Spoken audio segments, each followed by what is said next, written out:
far into Draft 2, it is Fearless Draft, so the picks which the teams played in Game 1 cannot be picked by that same team again. Yeah, so Karthus being banned now from TT. Oh, sorry, that's banned away from them. Sorry, I was misreading the overlay. Like a professional. Buddy, sometimes I'm sat there at the end of a day and I'm sat like, there are 30 champions on my screen that they can't be played. I'm gonna miss one of these at some point. I mean, so what often happens in Fearless is if you play a champion, you then ban it, so the other team can't play it the next time. We've seen that with the Corki and the Skarner, we've seen that with the Tristana. So a lot of the AD mid laners are just completely off the table now, which means we might see a very different kind of draft. We may well, and Leona first pick here from EDG. That champion is really strong right now. I think that Leona... It's a really good champion, but first pick?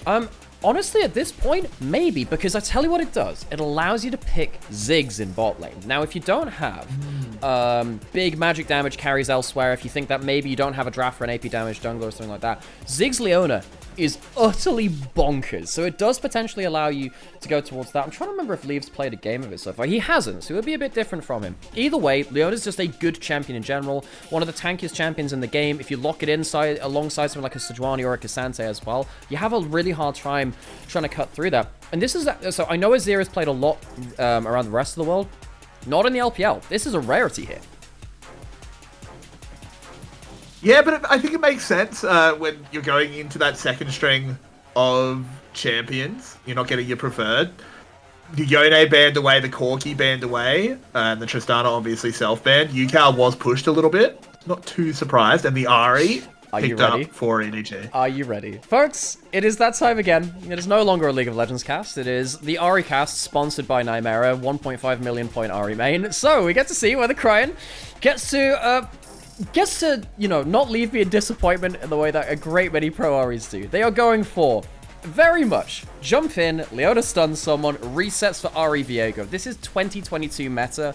This feels like in Fearless, when you have some of your prime champions taken away, having the versatility to go towards something like this is really powerful. Trying to lock down an Ezreal and an Azir, which are long range and quite mobile, not the easiest task though. Yeah, I need to see a second big circle from EDG. What big they have a big circle like? in Leona. Well, Okay. they have one. They have Leona ult. That's big circle. Well, Beitron, maybe Ziggs. So Ziggs is a big circle. So Ziggs. We mentioned the Ziggs before. We've got the counter circle. We have two counter circles in the Cyclone and Clone. The Clone Cyclone from Beitron on the Wukong. So we're getting like, was it Froskurin that was a big fan of the Venn diagram of Doom, where you just put all the circles down? A Mumu Oriana. It's a really good strategy. If you don't know what to do, pick a lot of big circles. Like, I appreciate big circles and long lines. Well, sadly, we don't get the Rumble of the Yone for their big kind of like rectangles shown over the top as well. We do have huge monster team fights with their ultimates already. They're locked in. I'm looking forward to this so much because we're just going to see like everyone throw dirt at the fan and just see where it just ends up getting splattered to. Because if the first kill goes down to EDG, this is going to be a very quick team fight. I do think with the Wukong clone being able to tank up something like the Leona or a Charm or something like that, I think that Beitron can potentially really help out his team by kind of being the peel Wukong at some points. They do need themselves an extra source to engage. I think right now TT also outrange, very importantly. Also, by banning away the Varus and the Kai'Sa, there are not that many long-range champions left. You could go for the Ashe for EDG. Very different, though. Smolder. I've not seen this in a long time. We saw this, what, once? Big line. We've seen it in LCS, but I've not seen this at all, really, this summer. I think I would have preferred Ziggs, but... Me too. You know what? Me too. Well, look, when you've got all the CC, when you have the Charm, when you have the... When you have the Leona, I like the Twisted Fate. Yeah, you have the gold card to set up for all of this. I think what EDG have done, in comparison to the last game, is put a really proactive composition in. Leave is going to be there as scaling option. Does still have the ultimate for big long-range follow-up, but dude, I don't even know what Smolder builds anymore. Ever since the Essence Reaver changes and the Shojin, you know, it feels like the Essence Reaver Shojin build is much worse than it was. I'm very surprised by this. And now TT, they've locked in their last round of stuff, which can just deny you entrance into the fight. The Braum's going to deny the Leona in laning phase and also in team fights. The Gragas can punch away the TF or the Viego or the Leona as follow-up, separate the team. I think TT have walked away with a decent 5v5 comp. I think they do need to be very, very careful of the first skirmishes of the game, and also when that first Twisted Fate ult and the Ari ult comes online. The snowball potential from EDG is absurd if they get kills onto anyone on their top side of the map. Yeah, I completely agree with you about the snowball potential, particularly the snowball potential within the fight. The one thing I think is worth pointing out, though, is I was talking about big circles. Yes. What EDG sort of pivoted to was the click on the man comp.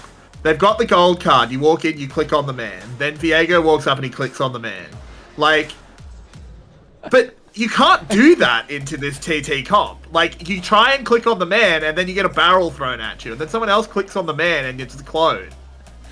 Like, I really think TT have outdrafted here. I think they walk away with a good 5v5. I think it is different if they're playing around side lanes and they're not all there at once. EDG, for me, this is not necessarily a question about team fights. The team fights are going to be difficult. I think they make their life easier by having better macro. They walk away stung from game one. They need to realistically win this series. If they lose to TT, I think their chance at that Ascension group, the upper group in the Rumble, goes with it. I think FPX would be crying out enjoy at that one. TT still hanging on to their own slim chances. And into the game we go, onto the Rift.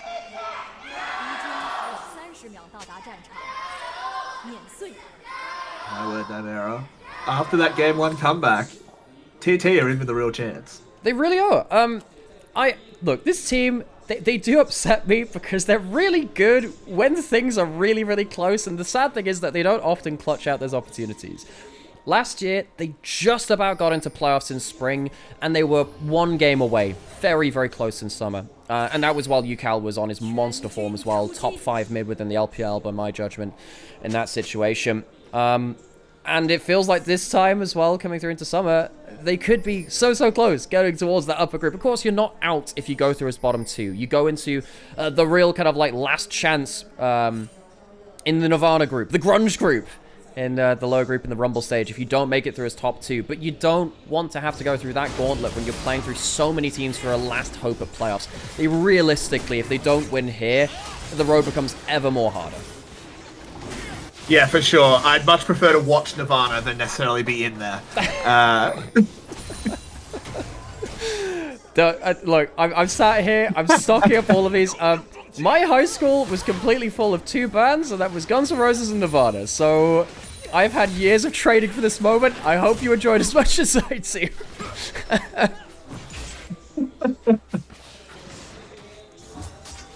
I mean, look.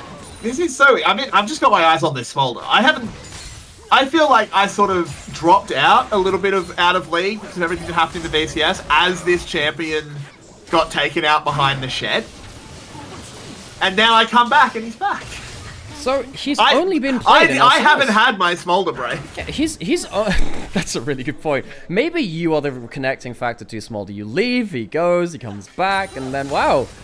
Suddenly, Carix is here too. He's been played 3 times in summer in top tier regions, has been played sometimes in ERLs and some minor regions, but it's only been in LCS. This is the first time we've seen it outside of LCS. It has only been played into mostly Senna. Twice it's been played there, and then also once into a Kai'Sa, which was a loss. So it's 1 against the 2 times it played against the Senna. This is against the Ezreal, so not against either of those opponents. I think the bonus of the Smolder is that much like a Draven ult or Ezreal, I guess on the other side too, even if you're sat there just farming up, the bonus of a Smolder is that you just press your ultimate to follow the play. And if EDG are trying to go for a comp, which is click on the man, as you said, you can do that with a Smolder over the top, and there's some value to that. Now, if that's valuable enough, and you don't have to have consistent DPS in early game, then you can also rely on the scaling a little bit later. Up towards top lane once JJ, but Hoya able to clear out the wave a little bit too efficiently for any sneaky tower dives early, so just grabbing that crab and a recall. Okay, different junglers this time as well compared to, like, well, obviously different junglers, but they're very different styles of champions coming through from them. You've got champions which actually can fight a little early on. These are 2 AD junglers which are happy to farm up, in fairness, but they're not as slow as impact in the game as a Karthus and a Zyra, even though they become so monstrously powerful late. The Viego and the Wukong, They're down to scrap a little bit more early, especially, though, once they get that one item, they just keep going in. And one thing that we have seen, because we've seen a fair amount of Wukong in the LPL, as soon as Wukong has one item and a flash, this champion goes off. Here's the fight in the bot lane.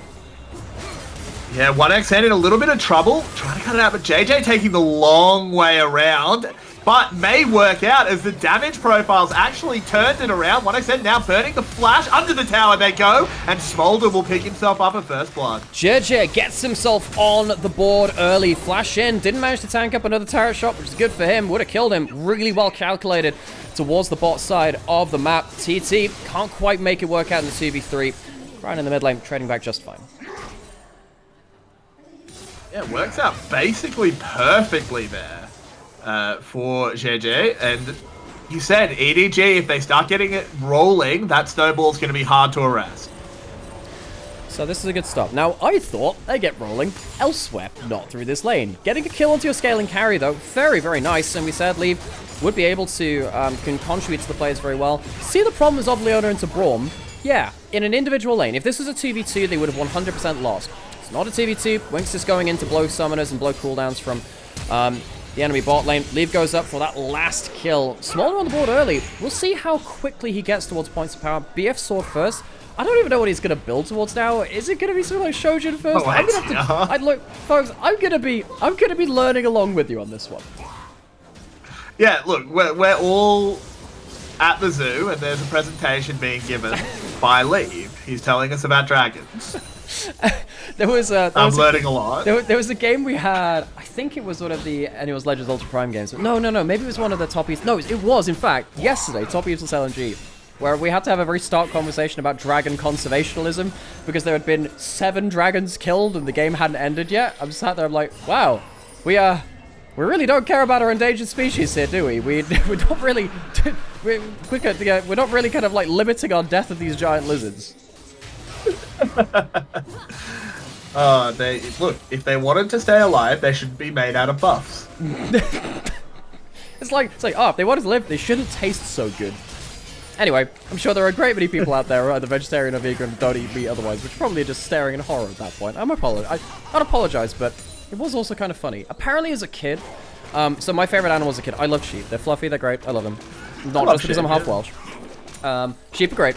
And then I remember I don't remember. My parents were saying that I was sat there eating lamb at the table, and I asked my grandma, Grandma, is lamb made from real lambs? And she said, yes, Alex. Waiting for like the, oh god, this is gonna be awful. I said, oh, that's sad. Tastes good though. And I just didn't care about it until ever again, I guess. I remember we've got a story in my family from before I was born that when my older brother was alive, they went and lived in France for a year in like a little village in the middle of nowhere.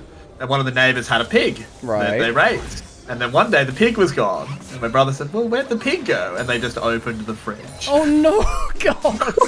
That is so God. Okay, look, I thought I was pretty callous as a kid, but I guess that's there are levels to it still. Jed was back towards bot side. He has level 6. He has that 1 assist. Needs to be careful here. No heal yet still. Feather. Yeah, it does just throw out the Q, and JJ won't be able to keep walking forward, but pressure is on the bot lane. And you can see that, again, we're really waiting for that first item to come through from JJ and Beitron before they can really influence the game as much. JJ, he has been such the beating heart of EDG so far. I feel like in spring, it was a very difficult scenario for him. Watching the team, which he'd won a world championship, fall to the level that it did. Beitron has flash, has ult. They used the cask already. Only kill on the run.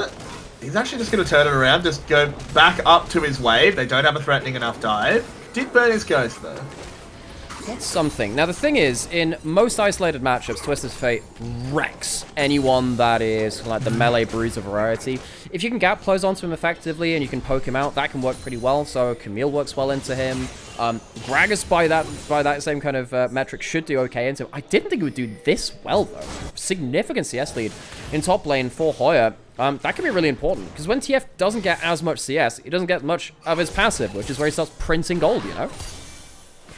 Yeah, I mean, it's a bit tricky. TF top has been this really interesting thing where initially he kind of had that passive and it was like, oh, well, you're TF, so you're going to roam a bunch, and the passive means that even if you go down a bit in CS, it's okay. I love it. Just like, oh, he's gonna and roam now a it's lot. like He just altered back to turret just as you say, oh, well, he roams that's a what lot. I'm saying. That's what I'm saying. Like back when the TF rework happened, that's like that was the logic. Like you get a bit of extra gold and it makes up for your roaming. But oh, hang on a minute, we'll come back to it. As Diego ult has been burned, the Wukong ult as well. Lovely knockups there. JJ has to get away, trying to find his way in. Immediately has to flash out and bang!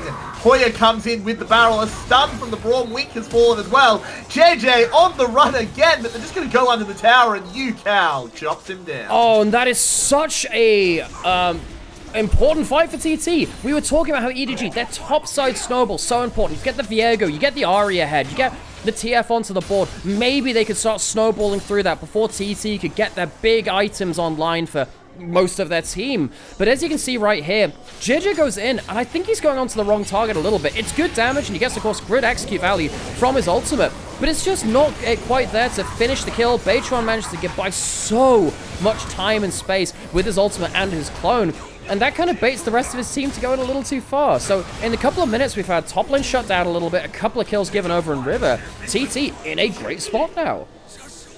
Also, Feather did exactly what he has to be doing there. Just jumped in the way, took the charm for Beichuan to prevent that initial Viego reset. Really good play out of the Braum. And, okay, one good thing has happened with the Ahri, though. This is something I have to do every game, because otherwise people won't learn. Always get Dark Seal on your first back. Always. The best item for Ahri in the game is Medjai's, and if you get a Dark Seal after you've already gotten your early kills, I get quite upset, because you don't get any value for it. It is just that little library card to help you buy a better book a little later. So at least he has that one. And EDG, they're waiting for that first fight to work for them. The first fight didn't work for them, so they have to look for the second one instead, though. And that's where things start to fall apart for this kind of mid-jungle. The fact that TT managed to win against the state of power in the game, really important for TT. Man, I can't believe that mid laners have to like get books and stuff. This is why I play top lane. They just hit each other. You gotta read up, son. Nah, no theory, only praxis in the top lane. But a little bit of gold there for 1xN. Did manage to pick up a couple of plates as Beichuan starting up the dragon as well. And this is a really, really lovely early game for TT. It is. They're getting themselves... I mean, they have given over the 6 grubs, and if EDG do manage to get control of the TF lane, as TF gets to hit in side lanes, maybe that's where things fall apart. Looking at seeing what's happening on there. Not so much to happen. JJ caught out here now. JJ caught. Has to ult over the wall. Now that's now down. Leave. Taking a bit in the mid lane as well. Okay, so nothing completely coming through. I think the less fights that happen now, because the gold lead's already there from TT, I think for now, the less fights which happen, the better it is for TT. EDG, you know, I guess they don't have their flashes, so that means they can't fight anyway. What happens here? So we saw a slide forward in mid lane. Ult used from Leave just to disengage that play. And Cal not quite able to get too much there. But as soon as we get the 2-item spike on, you know, on the Wukong, the Azir, the Ezreal, I find it really hard to believe that EDG can fight past that. The fact that they're behind the game as well and that time becomes ever closer, that's really dangerous for this squad. It really is. Leave is about to hit that 100 stacks. So, I mean, honestly, I don't have a good read on how fast Folder should be stacking these days, but that seems alright.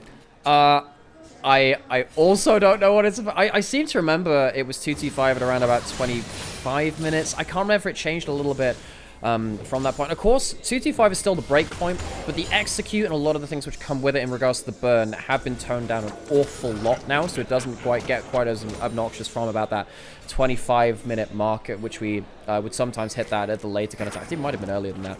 Might see ourselves a run towards bot side. Solokill does have ult if he wants to go onto a single target elsewhere from the play, but of course he's at the play already. It's not like he'd be adding another member in there. TT, credit to them, I've had a lot of issues with their side laning before. Getting a 1xN to get individual tower gold, he's stacking up a Cull and that Muramana, and also not falling prey to the very quick pick composition from EDG. This is better from what I've seen from them in group stage. Yeah, this is actually really clean. They're dictating the pace of the game. They're not doing any over-aggressive moves. They're just sort of catching what EDG have thrown at them in that particular fight in the top river. Just a question of sort of what comes next. Neither team, EDG did get all 6 grubs, is what I mean to say. And we've seen what 6 Grubs can do. Yeah, it did in fact end the entire game last time. It can be really powerful in the right situation. You have to, of course, get yourself to a point. Yukel jumping forwards, forcing the ult out of Cryan. Has the Malignance already, so it's not the longest cooldown, but it's still something for free. It is. But we're just in this sort of holding pattern at the moment. A lot of wave clear on both sides. Hoya backing off. Does know that the gank was possible. Could you imagine if still TT, could you imagine if Hoya was a Genshin Impact player, so we could call him Mihoya instead? You know, famous developer of video games and gacha games alike. Did you see? I mean, gacha games and also owning a superconductor. No, it wasn't. I thought they did sort of like funded a nuclear fusion project, and this is going to be trying to split apart Leave, more like splitting the atom in that case. Ooh, there comes the mum, caught by Feather, smacked into the door. Leave? Leave in some trouble. True shot barrage flashed away. Close run stuff. This, even though the first kill came down onto Leave, not safe in mid lane. Herald's going to crush through, despite the fact that TT don't have the Heralds this time. They are more than happy to still walk towards that mid lane. As I think Baytron just failed his drive assess. We've seen that a couple of times in the LPL. Not for quite for a while though. What sound do you reckon Smolder's mum makes when she smacks into Braum's door? I think it's like a pigeon hitting your window. Oh my god, that's such a visceral way to put it, man. It's just like the boom, ow. I'd like imagine. Yeah, what I need. So are you familiar with much of the Warhammer universe? Do you like? I'm very familiar. Okay, with so you know, okay, so those are out there.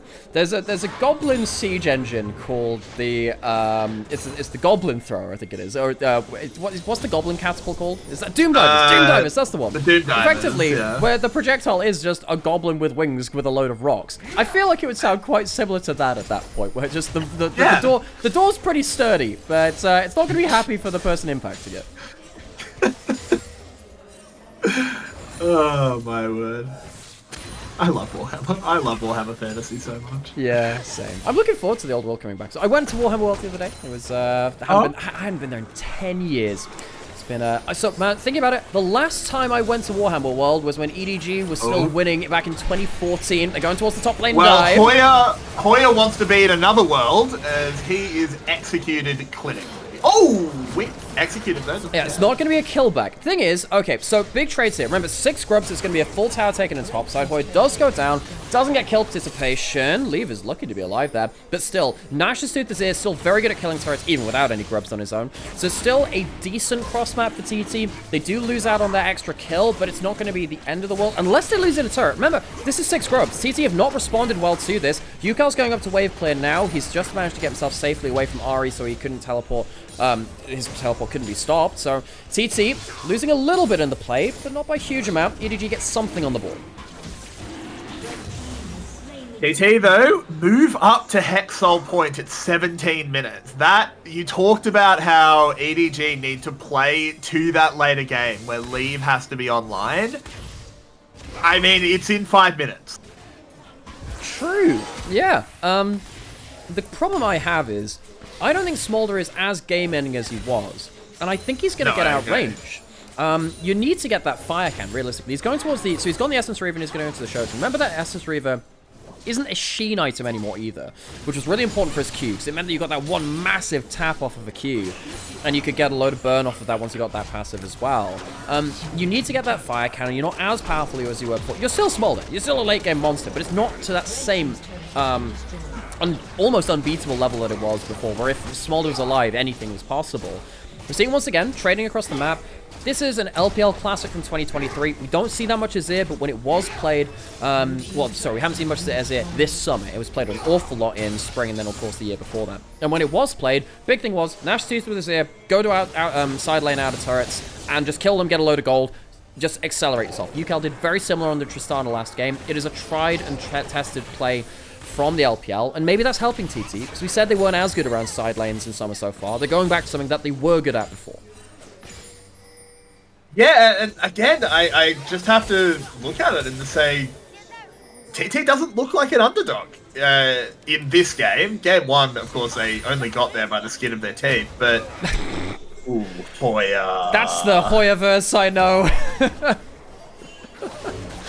Oh, that's great.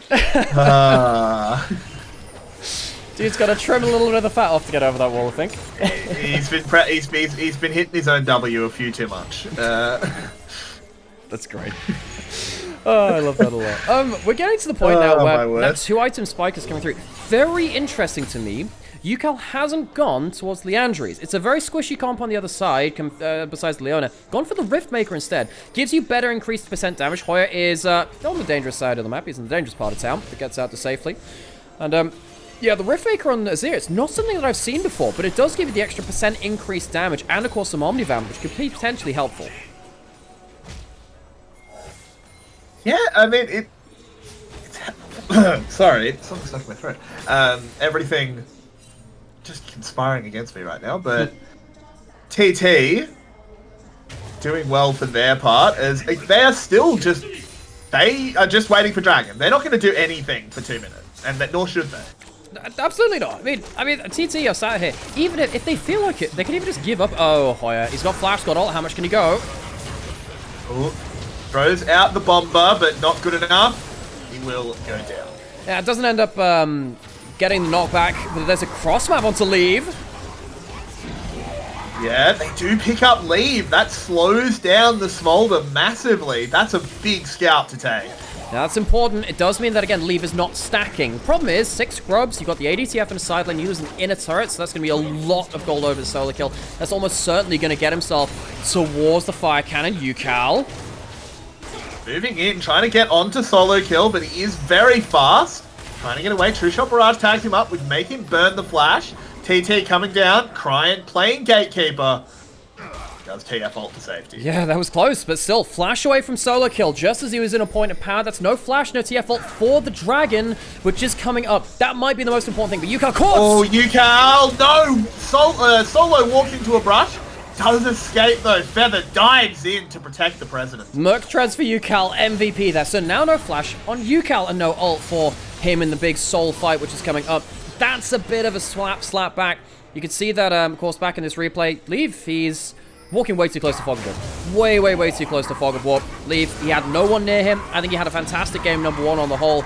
Game 2 on the Smolder. He's been caught out a couple of times around mid lane, but that's still his first death. Dragon, now up in 30 seconds. The real Dragon. Leave's not quite just there yet. He's not on his 225 stacks. So need to see whether EDG can find a big moment without the TF ults and the TF flash. He has Fire Cannon. That helps an awful lot, but will it be enough? Looks like our first big 5v5 of the game is coming up. Yeah, this is pretty much game determinative, I think. Especially, obviously, if TT win it. It's so hard to play into that Hextech Soul when you are already that little bit outranged. They pick up mid tower. Again, peel back over, Crying in a good position. Yeah, Dragon up now. EDG not in the river yet. Remember, you do have Ezreal. You do have the Azir as well. The range is pretty good. Crying has flash, has ult. JJ as well. Remember, 1 kill could be a reset. Here come the Hex Gates. They're going over, trying to find themselves a pincer. We're flipping. EDG needs to do it. We are flipping, Nymaera. We go in and he's secured there by TT. Base 1.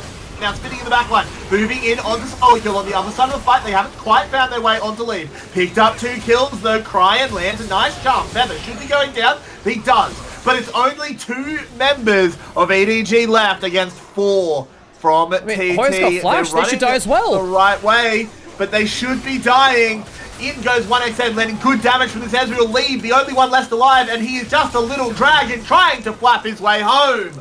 But 1xn says no. 5 for 1 for Thunder Talk in the bot side. They get Soul. They get themselves a whole host of kills. And honestly, EDG, we said they came in as favorites today. It was TT who were the underdogs. You called this out earlier. They don't look like it today. This looks like the TT that took a game off of JDG. They are currently at 0-4 in series, but you wouldn't have been able to convince me of that one. This fight, you could tell that EDG, they didn't quite have the best entrance into the fight. Solo kill doesn't really get involved for long enough. His first gold card is coming in at a really poor point for them. See that he's immediately soloed out by Beitron as well. Just the entrance to this fight is awful. And in picture, we even see another kill onto Leona. Yeah, it was a It was just really well played here by TT. They were super surgical. Didn't let that collapse come in, and now they'll pick he themselves up a teleports dragon out! as well. They didn't stop him! They just used the TF ult to try and kill Hoyer on the bot lane. They get something back, and they can't even kill him. TT, they went from even-ish, good early game, but scaling, but they had to finish off the game, to just trouncing EDG in the last few minutes of play. Yeah, they've just turned it up. I said they're not going to fight for those 4 minutes. The 4 minutes came, and then they just went off the starting line. You know that one meme, which is the guy's beating on the other guy, and then the guy stops and says, "All right, my turn. Unspeakable violence." It feels like we've had another rendition of that here. 3 items on UCal with the Zhonya's now as well. With the Merc Treads, even if you're locking up with a gold card or a Leona or whatever, grand majority of the time, he's going to get into stasis and his team will be there to rally behind him. Almost at the Bloodthirster, potentially, for 1xN as well. He is going to be ungodly strong. And of course, the Wukong with Flash and 2 items. Wukong was always a VCS special, so I'm sure you'll know plenty about that power swipe. Flash, Triforce, Black Cleaver. Yeah, I mean, Baytron, he's ready to end the game himself. Yeah, I mean, honestly, all of the members of TT are raid bosses in their own right. And it's just at this point that I can't imagine how some of these champions on the side of EDG have impact. You're the expert here, but I don't know how Cryan navigates a fight. With his namesake, he probably needs to turn to religion at this point. I mean, so he's gone for the Liandry's build. So the Liandry's, well, the Malignants will proc the Liandry's, and you can maybe kill some of the HP stackers, but it's not bursty enough. You're playing for slower fights, and you lose out in the slower fights, especially against the Azir. EDG, they get an objective bounty, but they might just die at their inner turret. Remember, that flash available for Baytron if he wants to go in. Yeah, there is the execute for the Smolder getting there. Baytron has gone down. Crying, moving forward with those ult resets. Mum has been called. Hits the window again. And EDG, they do get one though. That's a good result for them. And while all this is happening, Solo Kill gets the top lane into turret, gets to push a wave into there as well. I'm surprised that UCal, maybe his passive was still on cooldown. So TT caught out a little bit towards the bot side. This was the moment where it felt like, again, this should be the victory lap. Not quite as easy as it seems. Hoyer, gonna clear up the rest of that side of the map. Remember, with the Hextech Soul, so hard to avoid successive Ezreal Qs and Azir poke, because even if you auto-attack the wave, so what Ezreal can do is auto-attack the wave, ping you with a the Hextech slow, and then have you slow for the Q to come through afterwards as well. It is going to be so disastrous for EDG when it comes through to a proper siege situation. They make it out of that time. Cryan does land a really good charm, but how many of them realistically have they got in them, and how many of them do they need to win to get back in this game? Maybe around Baron, maybe around Elder it can work out, but even then, slim pickings. The option becomes you need to overload Feather. You need to throw like 3 angles. You can only block 1. Wink? Little bit caught. What is he doing? I think he's a lot of bit caught. What's he doing here? Putting down vision for Elder? I think he's just died for the team. I guess they're behind in the game. Not really much you can do, but it's, well, good night. I guess. I mean, he's gonna spawn in time, so I guess it's not the worst thing ever, but very strange. He's gonna spawn in time, but so what he was trying to do was get vision down. Now, if you're dead as a support, you can't put that vision down. So EDG lose themselves another angle of attack. Now, he did manage to get that one ward, a couple of wards. So, with that plant going through, TT will have known that these wards were around there on the bot side. They're just trying to get themselves quick resets. They don't want to waste time clearing out vision if they could be resetting and pushing out waves at an important moment in time. TT, they have huge items to play around, but they do need to actually finish the game, and you are against Leave, who is in a very powerful point. He has himself Triforce and Essence Reaver. As we said, the Essence Reaver is not a Sheen item anymore, so the Triforce will do that instead. Solo Kill, looking to TP out. Oh, Hoyer just used all his cancels. Yep, he's out of there. So that's ult and Ghost down for Solo Kill. Important tools down. What's up? We've got the Elder in 30 seconds. EDG, can they find a fight? They have to try and find something. Leave backing it up, though. TT does have lane pro, and Mum is used just for lane control. Man, it's going to be down to the Elder fight. That's how bad is that? Leave, he's taking red buff on a ward as well. He's trying to get as much as he can, but EDG, they're trying to play smoke and mirrors. They might have just lit themselves a fire underneath themselves instead. Here comes Hoyer. Hoyer goes gold to dodge the charm. There's another TP coming in as well. It's UCal. Leave has been caught and destroyed. The Leona rolls on the other side is only going to hold them up for just a moment. JJ caught out, taken down. Elder is easy for TT, and I think the game will go the same way. I think the series will too. So TT coming in as underdogs.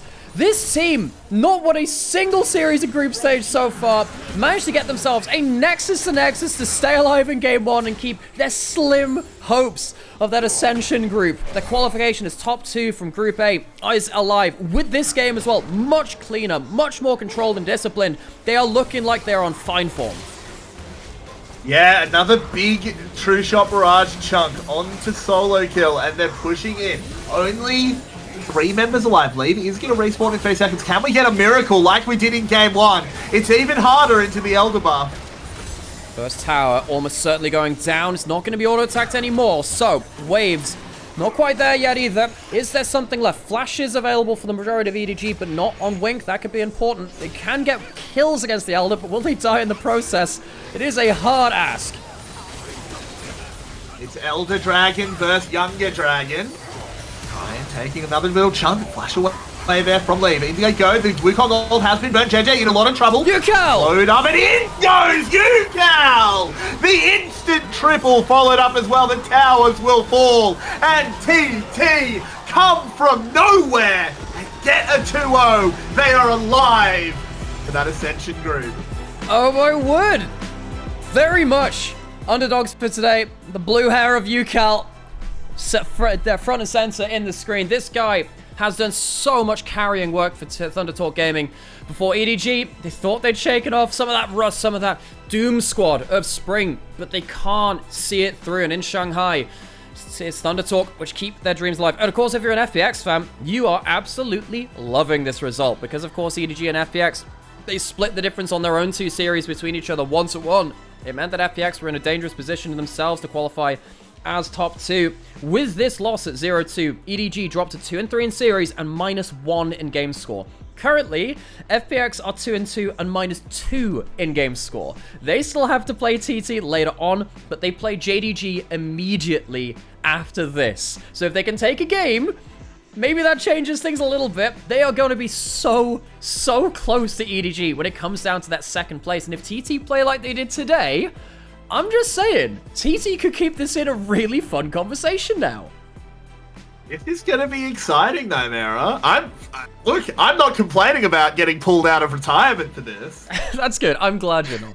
Folks, I'm Nymaera. This is Carix. Carix is a good friend of mine who casts a lot of Vietnamese League of Legends. There is no official English broadcast on Monday, Tuesday, and Wednesday.